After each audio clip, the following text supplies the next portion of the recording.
All right, YouTube, how you doing? Welcome back to the channel. It is Tuesday, December 19th. We got a 4-game NBA slate to dive into in today's video. Like we always do, we're gonna go through each and every one of these games. So all 4, I'm gonna give you my lean on the spread, give you my lean on the total. We'll talk about other things in the games, but all of my final plays, so what I'm actually rolling with myself, if you do want to fade me, those plays are gonna be in the pinned comment. We don't have a recap screen from last night, but we do have a decent night.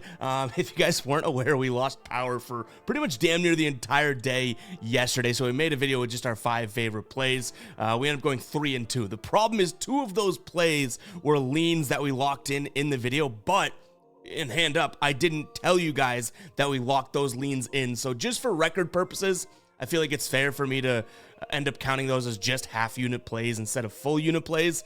Just because I don't want to be like sleazy out here being like, oh, well, I didn't even tell you guys I was rolling with this, but we hit these. So we'll count them as half unit plays. So that's kind of like a slap on the wrist to me, but nonetheless, an okay night. I feel like we can build off of it. And we do have 4 games tonight, so we're not going to force anything. We're not going to go too crazy. But I do have a couple spots that I like in today's slate, so we will get into that. We got to talk about the ride of the day first.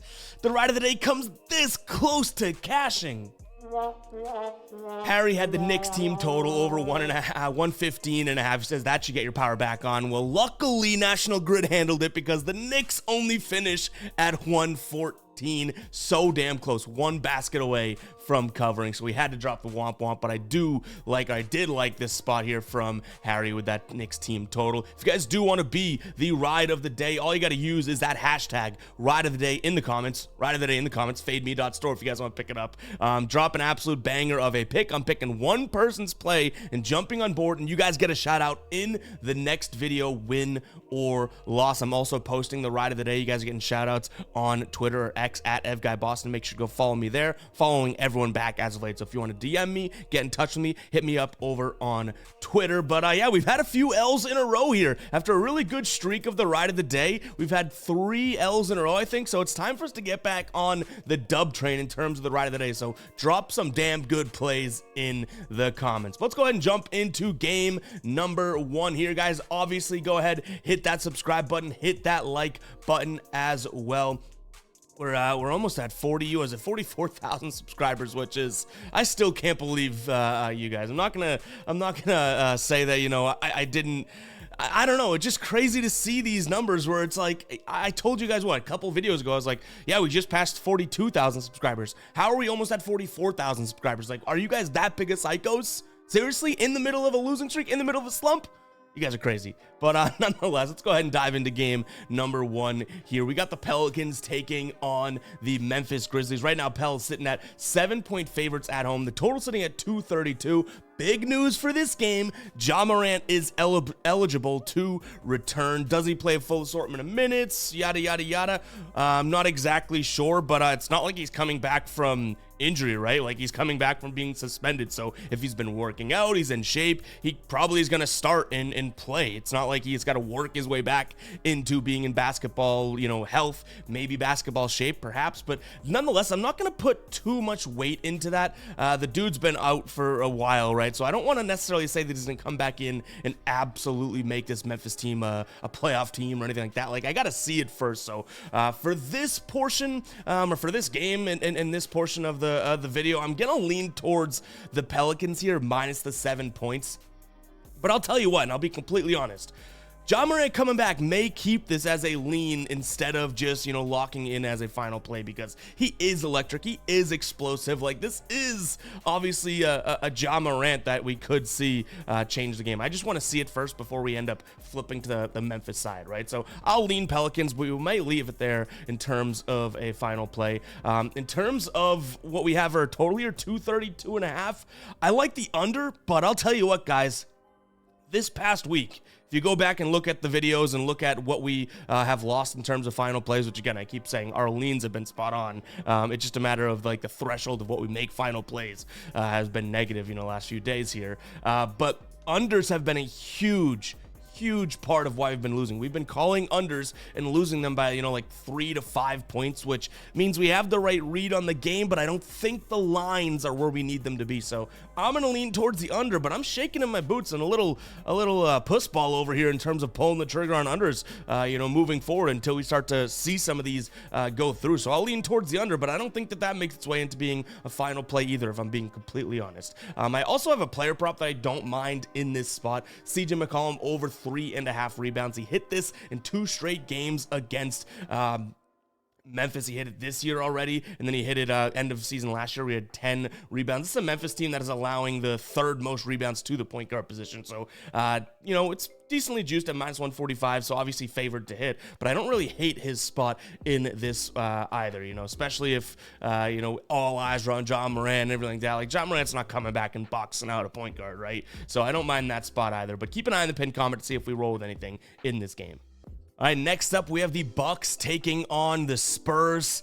Some of these good teams and bad team discrepancies are just making looking into these games not fun. Like right now, we have a 16.5 point spread in favor of the Bucks at home, right? Which makes a hell of a lot of sense, but I still think it's kind of crazy to lay that many points as a sports bettor. So, and it's kind of crazy to assume that the Spurs would keep it close in a spot like this. So I don't really love this spot whatsoever. I think by default, I look at Milwaukee because, again, they're at home. The San Antonio team is god-awful. They just beat the Lakers, you know, 2 games ago, so I don't think they're going to rattle off 2 wins in the last 3.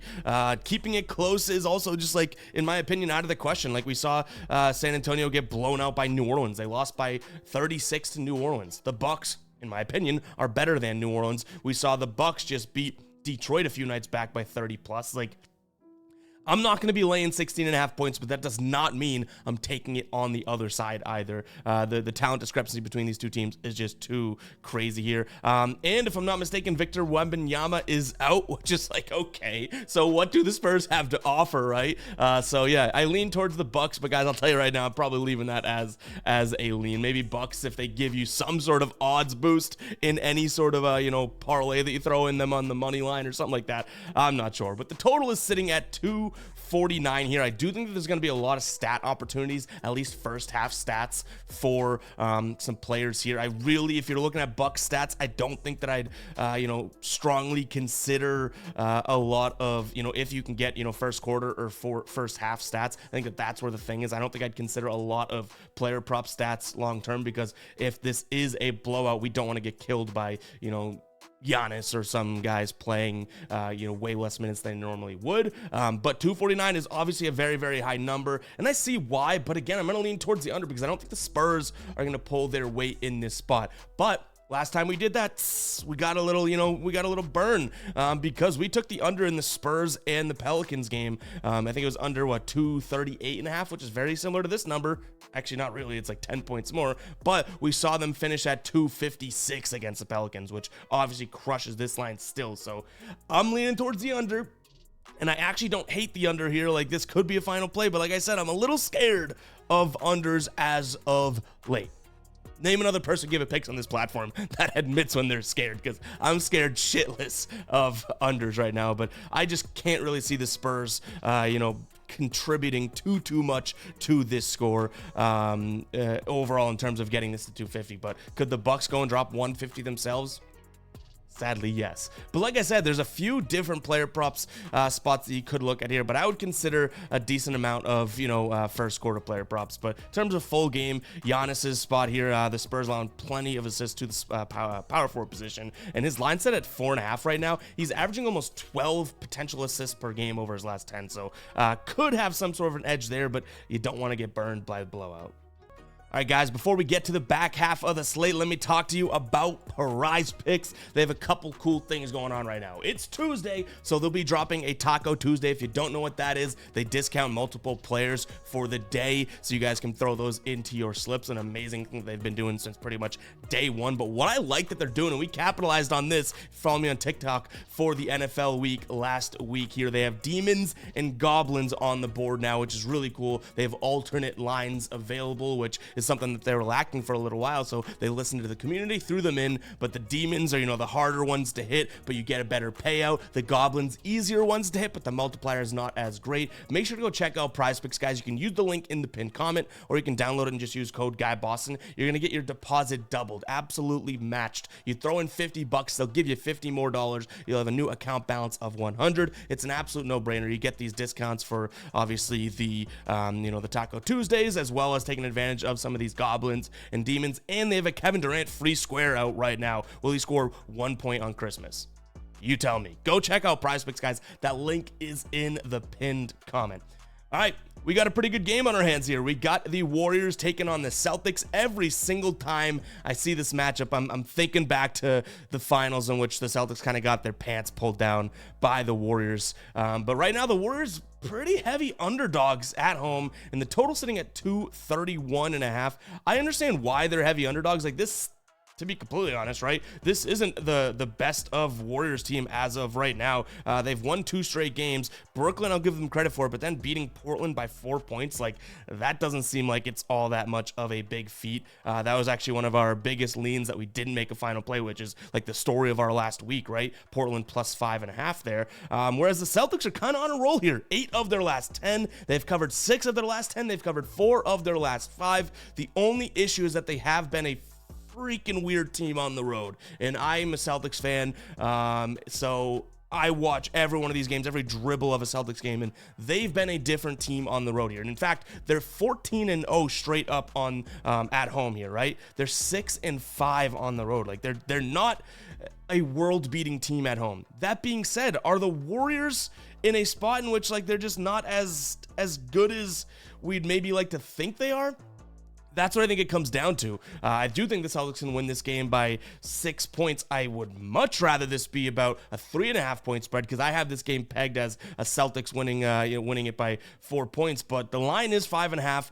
I'm gonna lean towards the Celtics here, just because I do think the Warriors are in like disarray. Like you have multiple things going on at once. A lot of Draymond-centric things with him being suspended, and then they're talking about potentially trading him, and Steph's even on the podium being like, yeah, we need him to win. He can't be doing that. And a lot of people on Twitter are like, oh, that's so great that he's, backing his guy. Like, we support him. It's like, no, Steph's saying, stop doing that BS, dude. We need you on the court. So it doesn't seem like they're in the best mindset overall. So I guess the only thing that does worry me, again, is the Celtics on the road. I said that they're 6-5 this season against on the road, right? They're terrible against the spread on the road this year here as well. I believe they're like 2-7-2 against the spread on the road. So I'm going to back the Celtics here. It's not a biased pick. I'm looking at the better basketball team, but just note that there is a caveat here of obviously the Celtics team just doesn't play as well on the road. Also, Kristaps Porzingis is questionable. That's going to be a big deal as well, so keep an eye on that injury report. But yeah, I'll lean Celtics. In terms of the total, 231.5.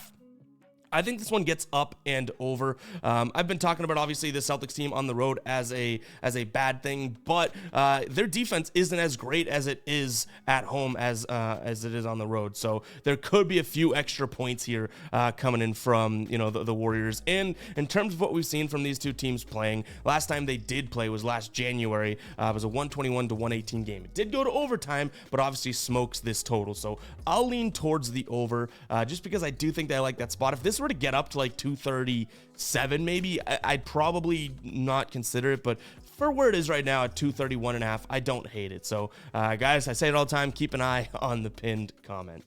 Next up, we have the Blazers taking on the Phoenix Suns here.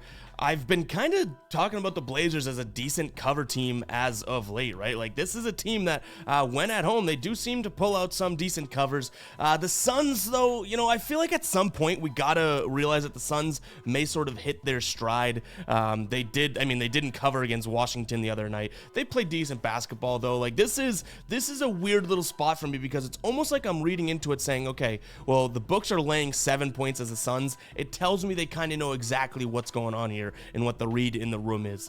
So I'm going to lean towards the Suns minus the 7 points in this one. In terms of injuries, we're really just keeping an eye on Grayson Allen, starting shooting guard here. He is probable. Shaedon Sharpe also questionable in this one, so keep an eye on that. But yeah, when it comes down to it, I think I'm just looking at the Suns.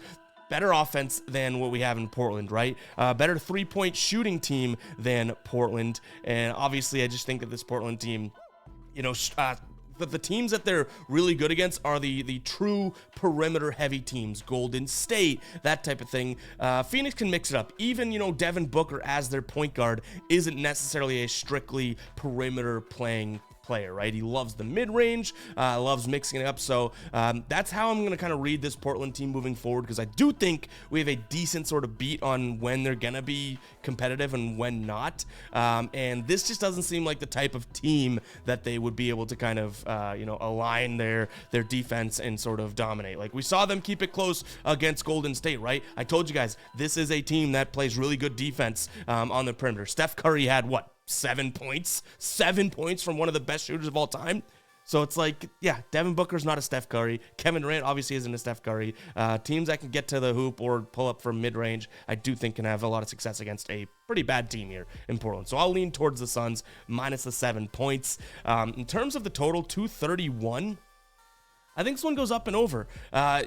It's tough because I don't want to trust the Portland offense, right? But they've been scoring a decent amount of points. Last 4 games here, 127 against the Clippers, 114 against Utah, 120 against Dallas, and Golden State, they scored 114. Like, if they can give you half of this total, so 114 to 115, 116, 117, whatever it is, I do think the Suns kind of carry their weight as well. Neither one of these teams, I will say, playing with like crazy pace, so take that for what it's worth. But yeah, Portland's going to be comfortable at home enough to at least hopefully score some points here, right? And I just think that the Suns are going to score 7 or more than them. So yeah, I'll go ahead and lean towards the over in this spot. But in terms of, like I said, I want to give you guys all of the context. Last 7 games here, Portland, the 6th worst team in terms of pace, and the Suns, the 11th worst. So it's not like these are two absolutely high-flying teams. I just hope that we see some efficient basketball today. Again, I'm kind of reading the lines as well. Like the Suns, for the way that they've been playing, obviously, you know, they're not crushing it right now. For them to come in as 7-point favorites, and really, I think the line's moving in the opposite direction too. Some books at 7.5. So it's like the books know what they're doing. And then you even see a total like this. Like this is a total that's higher than, I would say, 80% of the last 10 games for the Suns right now. So kind of makes a little bit of sense to me. I believe the last time they played too, the Suns scored a bunch of points on Portland, but I had that in my notes, but not up in front of me. But nonetheless, guys, Suns and the over is going to be the lean, and that is going to wrap for today's video. Hope you guys did enjoy. If you did, hit that like button, hit that subscribe button. I think I feel a little something. I feel a little momentum building. We had the makeshift video with the power outage yesterday. Finally, it comes back, and hopefully that kind of gets us going here. So I am gonna lean towards I am gonna lean towards making more leans, final plays, because our leans have been kind of hot this run, right? This bad streak, and the final plays just haven't really been there. So I'm sick of being like, oh my god, I was this close to pulling the trigger on that as a final play. That's like the worst feeling as a sports bettor, right? So we'll see what the strategy is there. Obviously the betting strategy, the process that we have is staying the same. It's just a matter of what can we finalize as a final play and X, Y, and Z. So we'll keep you guys posted. But yeah, guys, like I say all the time, we could go 0 in a million and we're showing up here doing our videos and talking to you guys. So we're not going anywhere, even if we suck, even if we become the world's worst sports bettor. Maybe even providing more value. You guys listen to what I say and say, that guy's a dummy. I'll do the opposite. But I don't think we're at that point yet. But nonetheless, guys, enough ranting. We'll catch you guys in the next one, all right? Peace out.